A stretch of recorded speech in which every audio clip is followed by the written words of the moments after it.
There is another diagram of brain. This is brainstem, and at the back of the brainstem, this structure, this is cerebellum, and it is behind the brainstem, and beneath this is occipital lobe of the cortex, cerebral cortex. This is occipital lobe of the cortex. Behind or beneath the occipital lobe and back of the brainstem, this is cerebellum. This structure we are discussing about cerebellum. This structure of brain is present in all classes of vertebrates, and it is functionally similar in all classes of vertebrates where it is present. The neural circuits present in cerebellum perform similar function in all vertebrates. Its overall function is cerebellum is important in balance and as well as in planning and execution of voluntary movement. Whenever you think of cerebellum, you will come this word voluntary movements will always come in your mind. Remember, the function of cerebellum is balance, give the perception of balance, equilibrium to the body, and as well as its plan and execute the voluntary movements of the body. Next, in birds and mammals, cerebellum consists of three functionally distinct parts. We can say that in birds and mammals, the cerebellum is divided into three parts according to their function. These parts have different sets of inputs and output, different sensory inputs and different outputs, and that is why they have different functions. But collectively or primarily, they are concerned with subconscious control of motor activity. These three parts, which we will discuss in the next section of the video. These three parts are vestibulocerebellum, cerebrocerebellum, and third one is spinocerebellum. In birds and mammals, the cerebellum is divided into these three parts on the basis of the function they perform: vestibulocerebellum, cerebrocerebellum, and the spinocerebellum.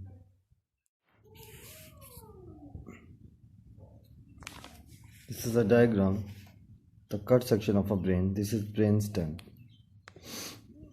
This is midbrain, pons, and medulla, and this portion you can see this is cerebellum.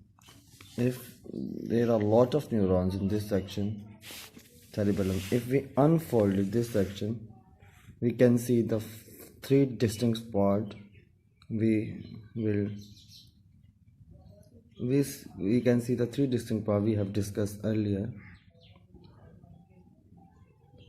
There is a lower part and upper part and most upper part. This is vestibulocerebellum, the lower one. The center one, which is a little bit gray, this is cerebrocerebellum, and the uppermost part, which we can see when we unfold the cerebellum, this is spinocerebellum. These three are distinct parts of cerebellum which are present in birds and mammals. This lower part is vestibulocerebellum, this middle part is cerebrocerebellum, and this uppermost part is spinocerebellum. There is another diagram of this is median sagittal section of cerebellum and brainstem. This is midbrain, pons, and medulla, and this structure is cerebellum at the back of the brainstem. Now we discuss the function of the three distinct parts of cerebellum one by one. The first part, the lowermost part we see in the diagram, we have seen in the diagram, is vestibulocerebellum. Its function is, it is responsible for maintenance of balance and controls eye movement. We can remember this function if we know the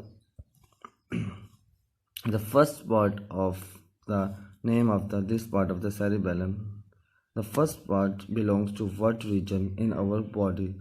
There is a region in our inner ear which is called vestibula, which is linked to the semicircular canal, and vestibula and semicircular canal works for the balance and equilibrium of the body. That's why we can remember the function of the vestibulocerebellum if in accordance with the that structures present in the inner ear that are vestibular and semicircular canal. Vestibular and semicircular canal are concerned with balance and equilibrium, so that this part of the cerebellum, vestibular cerebellum, is also linked with maintenance of balance and controls of eye movement. The second part, which we have seen in the mid of the unfolded cerebellum, is cerebrocerebellum. Cerebro is from cerebrum. It plans and initiates voluntary activity by providing input to the control motor areas in the higher brain centers. This is cortical motor areas or motor cortex, which is present in the cerebrum. That's why the name comes in the start of the cerebellum, cerebrocerebellum. It controls and plans and initiates the voluntary activity by providing input to the cortical motor areas, motor cortex. And this area is also concerned with precision memories. Precision memories are learned skills. This area also process, retrieve or store procedural memories that are learned skilled. For example, if someone plays a piano, this is a learned skill and this is procedural memories, and this type of memory is stored and processed in cerebrocerebellum. Another type of memories are episodic memories. These type of memories are concerned with the daily activities, the name of the individual, the faces of the individuals, the recognition of the place where you live, and etc. This type of memories are called episodic memories, and procedural memories are concerned with learned skills. And third one part and its function, spinocerebellum, which is in the diagram at the uppermost unfolded cerebellum. We have seen the part which is called spinocerebellum. It enhances the muscle tone and coordinates skilled muscle movements. Actually, this part of the cerebellum, spinocerebellum, regulates the timing of muscle contraction, and in this way it coordinates muscle movements, produce skilled muscle movement involving multiple joints of the body. It also acts as middle management. It means it compares the intentions and orders of the higher brain centers. Higher brain centers means cerebrum, motor cortex, which initiate and plan some voluntary movements in our body. Act as middle management between the higher brain centers and the muscles. It actually compare the orders from the higher brain centers and the performance of the muscles, and then correct any error or deviations from the orders which are given from the higher brain centers. It check the muscles are working, if the muscles are working according to the orders of higher brain centers or not. If the muscles are deviating or making some errors which have orders given to the given from the higher brain center, spinocerebellum will correct that error or deviation. There is also a structure in brain that is called basal nuclei. It also works in parallel with spinocerebellum in producing skilled movement or in controlling motor functions. This is brainstem. Remember, these three parts, midbrain, pons, and medulla, are comprises of brainstem. This is at the back of the brainstem. This is cerebellum, and at this part is basal nuclei. This basal nuclei is present lateral to thalamus.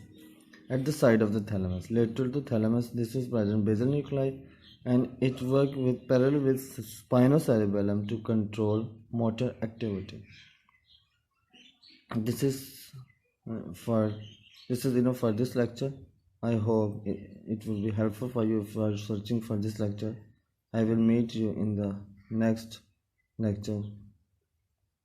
For then, take care. God bless you. Allah Hafiz.